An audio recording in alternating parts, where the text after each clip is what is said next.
क्या आप जानते हैं मृत्यु के समय होने वाले लक्षण व पीड़ा कैसी होती है तथा मृत्यु के बाद जीवात्मा कहा जाती है। गरुड़ पुराण में कहा गया है कि मनुष्यों को उसके पाप व पुण्यों के अनुसार यातनाएं दी जाती हैं, अर्थात जब जीवात्मा कर्मभोग के कारण अपने वर्तमान शरीर का परित्याग करती है, उस समय मनुष्य के साथ क्या घटित होता है। यह सब हम आपको इस प्रस्तुति के माध्यम से बताएंगे। वैदिक व पौराणिक ज्ञान प्राप्त करने हेतु वीडियो को अधिक से अधिक शेयर करें और चैनल को सब्सक्राइब करें। अधिक समय न लेते हुए हम अपनी प्रस्तुति आरंभ करते हैं।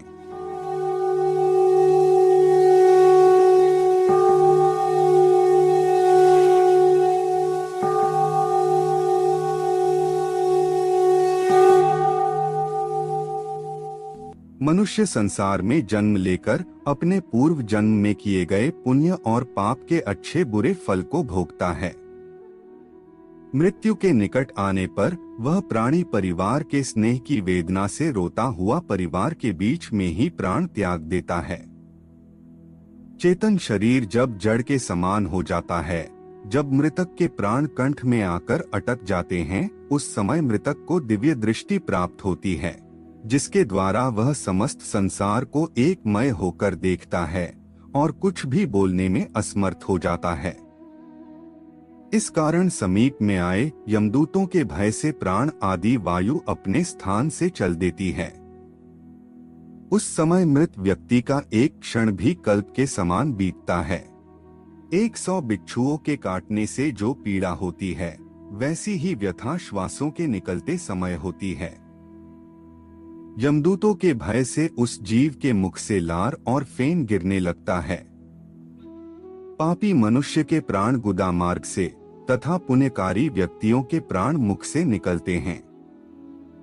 प्राण निकलते समय प्राणियों को यमदूत मिलते हैं, जो क्रोध से लाल नेत्र वाले, भयानक मुख, पास और दंड को लिए, नग्न शरीर, दांतों को पीसते, ऊपर को उठे केश वाले, कौवे के समान काले, टेढ़े मुख वाले, विशाल नखरूपी शस्त्र वाले यमदूत वहां आकर उपस्थित रहते हैं।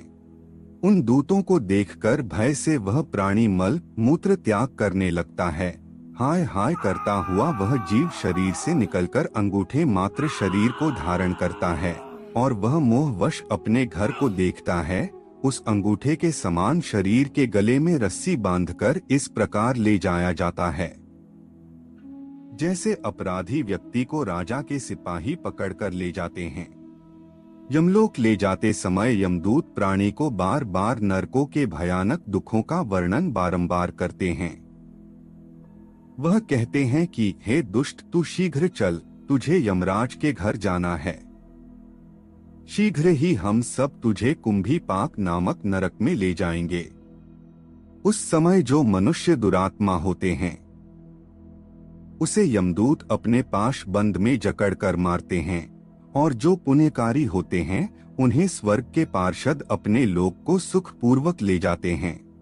उन यमदूतों के धमकाने से उसका हृदय टूट सा जाता है। भय से कांपते और अपने पापों का स्मरण करते उस जीवात्मा को यम मार्ग में कुत्तों से कटाया जाता है। जब वह मार्ग में भूख और प्यास से पीड़ित हो जाता है, तब उसे सूर्य के तेज और वायु के वेग से तप्त बालू रेत में चलाया जाता है। वह छाया और विश्राम रहित मार्ग में चलने से असमर्थ हो जाता है। तब उस जीव को कोड़ों से मारकर यमदूत घसीटते हुए यमलोक ले जाते हैं। ऐसे कठिन मार्ग पर चलने से थककर गिर जाता है, मूर्छा खाता है तथा फिर उठता है। इस प्रकार वह जीव अंधकारमय यमलोक में पहुंचाया जाता है। वे यमदूत उसको घोर नरक की यातना दिखाते हैं। यमलोक में पहुंचकर वह जीव यमराज के दर्शन करता है तथा घोर नरकों की यातना को देखकर यमराज की आज्ञा से फिर मनुष्य लोक में आता है। इससे आगे उस जीवात्मा के साथ क्या क्या घटित होता है, यह हम आपको गरुड़ पुराण के अगले भाग में बताएंगे। हम आशा करते हैं कि हमारी प्रस्तुति आपको पसंद आई होगी। अपने विचार अभिव्यक्त करने के लिए कमेंट करें, वीडियो को शेयर करें, वह चैनल को सब्सक्राइब करें। तब तक के लिए जय जय श्री राम।